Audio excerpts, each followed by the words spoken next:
Ang atong unang pagbasa, atong ebanghelyo, naghisgot og kaluwasan natong tanan batok sa atong kaaway.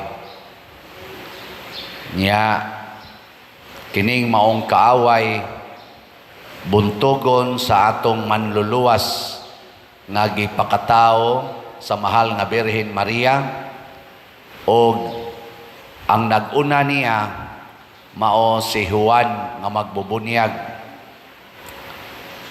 2,000 years ago nataw kining maong manluluwas og mibuntog sa atong kaaway nga magdala kanato ngadto sa landong sa kamatayon. Kumusta naman ron? Naa pa mo'y kaaway o wa na? Lingi ay mong tupad. Naa pa kay kaaway? Naawa. Wa nagay klaro. Kining atong kaaway nga gihisgutan, usa ni kakaaway nga wa say kamatayon. Sige ra gid tag away ani hangtod sa katapusan sad sa kalibutan. Mao na ang ato sang kaluwasan, ang naghatag sa kaluwasan, wa say kamatayon. Sige ra gid ni siya luwas nato hangtod sa katapusan sa kalibutan. Kinsa dinhi ang nahibaw nga duna gid tay kaaway matag adlaw? Tasa kamot. Nayuban nagpanagan na.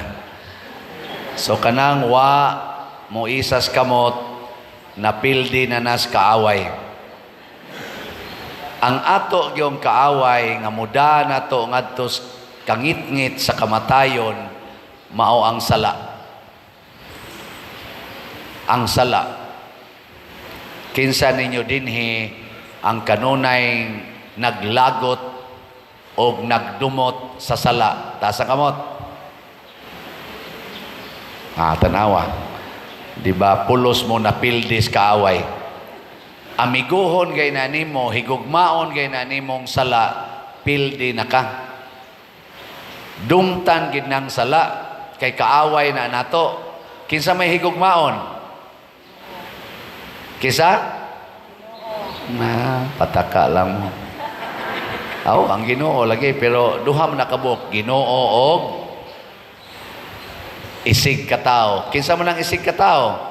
Ang makasasala. So dumti ang sala, higugmaa ang makasasala or nakasala. Anang imong tupad? Makasasala man na, apil na ning nagwali. Higugmaa. Pero ang sala, dumti. Kay kining imong tupad, hasta ning nagwali, kuyog ni nato sa panaw sa kaluwasan. Mao nang gitawag ta og the Pilgrim Church. Kitang mga buhi pa ba? O gitawag sa level sa simbahan, matod pa sa atong katekesis, kita ang gitawag og the Militant Church, ang nagpanaw nga simbahan. Ang katong tuas purgatorio, the Suffering Church. Ang katong tuas langit, unsay tawag? Arang-arang kay dahil nakatubag duha ka buok. The Triumphant Church, ang simbahan nga nagmadaugo na santos na asay nagantos pa, ni asay nagpanaw pa. Nya kining nagpanaw matud pa sa atong kaning simbahan karon nga gipasibugatan aning tuiga, synodality ang iyang nature. Unsa man ang synodal church or synodality?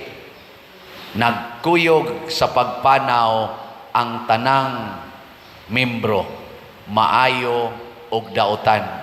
Kay matod pa ni Kristo, ang gingharian sa Dios dinis kalibutan, murag uma nga nagdungan pagtubo ang sagbot ug ang trigo.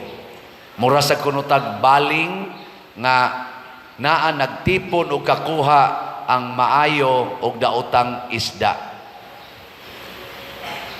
Tipon tatanan.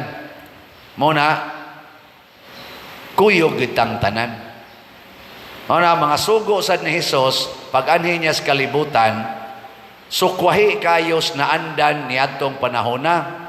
Kaya mga piniling katawhan sa Dios, katong mga Israelita, hangtod gani karon, mga Hudiyo, kusog kay silang mo reject. Kanang mga prostitutes, kanang mga tax collectors, kanang mga public sinners, apil na ng mga masakiton, sama ng gisangla. Di na nila pasudlon dinhi sa kanang ilang worship sa sinagoga, sa templo, di na kasud. Adto ra ginaslayo. Nya kinsa sa tong mga leaders or mga membro nga makasud sa worship, nya muhikap aning prostitute, muhikap aning sanlahon, labi na gyud makig-istorya-istorya, makigkuyog-kuyog sa mga makasasala, i-reject na pud na nila. Pero pag-abot ni Hesus, nakig-inom siya sa mga palahubog, nakigsaw siya pangaon sa mga tax collectors, kuyog siya sa mga prostitutes, hikap siya sa mga sanlahon, iyang gipang-ayo ang mga sanlahon. Kanya man kung tutukan. Nga naman, kay ang tinuod nga kaaway, wa diha sa imong isig kataw, ang tinuod nga kaaway mao ang sala. Gilingya imong tupad. Yung nasugod karon, kuyog na ta. Sige, sugod karon, kuyog na ta. Pasabot, kuyog na ta sa panaw sa kaluwasan. Monang kaning Pasko, nani kanta ka na bitang wordings nga a ray of hope. Sa tanang, mga choir? Sa tanang kantaha, a ray of hope. Sa ito'y sumpay na. Nagita ng Christian hope. Napagitay panultihon, while there is life, there is hope. Pasabot, bisag unsa kang ilad sa tao, naon na ginay puruhan maluwas. Mao na ang Ginoo, di gyud mo surrender nato bisag unsa ta ka makasasala, iya gitang sigihan, hatag og kahigayunan hangtod Dios katapusang utong sa atong ginhawa. Iya yung i-offer ang iyang kaluwasan kay gihigugma ta niya. Ang iya ra yung kontra ang sala. Ang sala. Naroy kontrobersiya kayo, nasa atong lungsuranon, gipost, naamo sa nas Facebook, ang declaration sa atong Santo Papa, nga blessingan na ang mga irregular nga mga relationships. Sama anang pulos laki, same-sex, or pulos babay, nga nagtipon, blessingan. Apil na nang nagpuyo-puyo, blessingan. Kanang mga divorcee nga nagtipon, blessingan. Sugot mo na, dili. Perting gubuta na karon. Daghan kayong nireklamo, daghan sang nakauyon, daghan sang nipakpak, yes. Naamagan ni dayo, gipost dayon, making history. Kay, nakabasa mo doon sa Facebook, na dito, pulos laki, upawon ang laki, ang usa, tag-asubok, batanon to, holding hands sila, giblisingan sila sa pare. Unsa man na, maayo na ang lakang o dili? Maayo, dili di ay. Tingali, o panahon pang Kristo, inyo nasanggilansang si Kristo sa krus. Nga naman, unsa man ang blessing? Ang blessing, dili sakrament. Ang blessing, sakramental. Ang sakramental, dili makapapas sa sala. Support ra na siya sa sakrament. Ikaduhang meaning sa blessing, expression of mercy. Kanabang pagpadayag nga gikaluy-an ti ka. Pareho na ng mga apuhan, inyo mang paaminon ang inyong mga apo na ibuangon na sa ibuutan. Oh, bless me Lord. Oh, bless you. God bless you. Mga bata din mo dool na kung na may mga buangon ana na sa mga buutan. God bless, God bless, God bless. Ekspresyon sa kaluoy. So duha ang meaning sa blessing. Ekspresyon sa pag-support sa sakrament aron mo balaan o ekspresyon sa kaluoy aron nga mabati nimo nga gikaluy-an ka sa atong Dios. Ana ha? Muna ang blessing. Ang sakramento dili ihatag sa same-sex union, sa mga nagpuyo-puyo, sa mga divorcee nga wala pa gyoy ma-settled ang ilang kinabuhi, o sa nagkabit-kabit. Dili ihatag ang sakramentos kasal. Ang sakramentos kasal mao'y makapapas og sala nga sexual. Pero ang blessing dili makapapas. Nya nganong blessingan man sa simbahan pagpakita nga kuyog tas panaw. Para ko dinhi, blessingan mo ana, niya may mga buangon dinhi, niya may nagkabit-kabit dinhi. Niya may nagtipon-tipon dinhi pulos babae, pulos laki. Atong blessingan tanan. Hasta pagkalawat, dili man maigos kilat kadtong nagkabit-kabit, nya mo dawat og kuan, makakaon man tanan. Ana? Nga naman, kay kauban tas panaw. Ano? Naay nang utana nako, pader, unsay barugana nimo ani nako galagot gyud ko aning deklarasyon na pero namalandong ko. Pagpamalandong nako, nakahuna-huna ko sa usa nako kakaila nga dunay 4 ka anak. 2 ka lalaki o 2 ka babae. Ang usa ka lalaki o 2 ka babae, purting buutana. Ang usa ka lalaki, purtig yung adika. Mangawat pa silang balay. Pero naaragyapon gapuyo sa ilang balay. Mukaon ragyapon sa ilang pagkaon. Mutog ragyapon. Mupahimos gyapon sa tanan nga gipahimuslan aning mga buutan. Gipangutana nako ang mama papa, sa inyong gibati, sa inyong anak nga adik man kay na, ang tulo, buutan man kayo. Sus, pader na luoy, gin mi anang among anak. Giingnan, ginanak kong tulo na ko kaanak, day, dong ayaw gyud taon ninyo kontrahan ng inyong igsuon kay luoy kay siya. Muna kada kuno uli sa ilang igsuon o sa iyang anak, nagikang ni Soyop, nagsigigit siya pangga, iyang pakanon, iyang atimanon, pero naghilak ang iyang kasing-kasing. Magto ang iyang luha. Sa pagsigi niyag atiman siyang anak, gato ang iyang luha. Kakuha mo? Ang simbahan ingon ana, ang Ginoo ingon ana, ang mahal nga birhen ingon ana, atimanon niya ang tanan, pero duna siya giatiman nga nagsigig kuyog sa yawa, pero adto mo pauli sa iyang sabakan. Iya gyapong atimanon, pero magto ang iyang luha. Kinsa ninyo dinhing mga ginikanan nga mosalikway sa inyong anak nga buangon, wa gyud. No.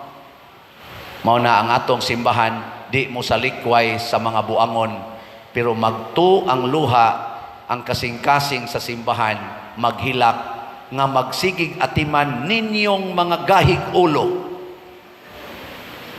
Sige lang yapong tipon-tipon, babae og lalaki, lalaki og lalaki, babae og babae, bisan pag nasayod nga wa na gitugot sa atong Ginoo.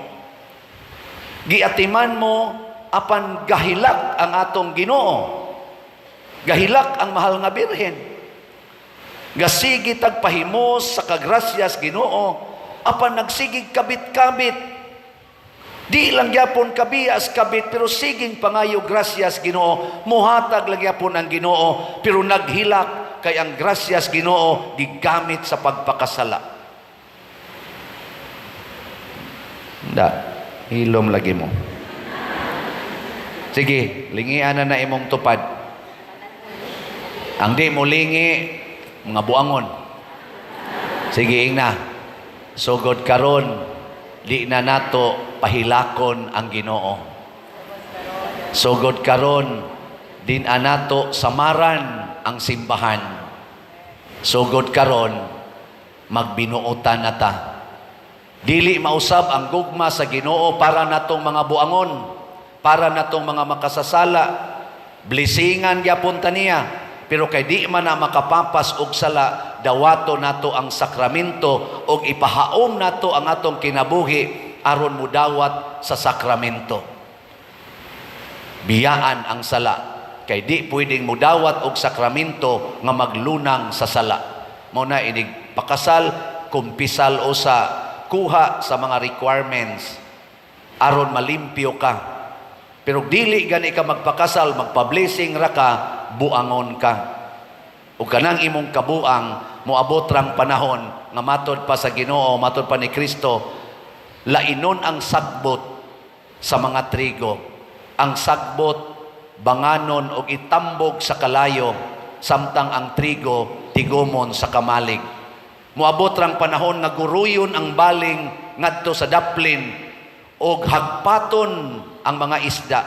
Ang mga nindot nga isda isulod sa sudlanan, samtang ibalibag ang mga daotang isda. Kita sad kuyog tas panaw padulong sa kaluwasan, pero matag-o sa nato moatubang og hukom. Ikaw nga nagsigig daan ang sala, tuay butangana nimo ang kalayo nga way katapusan. Ikaw nga nagdumot sa sala, nya siging higugmas makasasala, bisag naghilak na ka, tuay butanganan ang kalipay nga way katapusan. Sige, katapusang lingi. Ingna imong tupad, gusto ko dili ka masunog. Sige, ingna. Na gusto ko dili ka masunog. Ana? Oh, sus kanindot ana. Muna ang atong kaaway, ato gyong likayan. Ang atong Ginoo, ato gyong sundon og alagaran. Manindog na ta.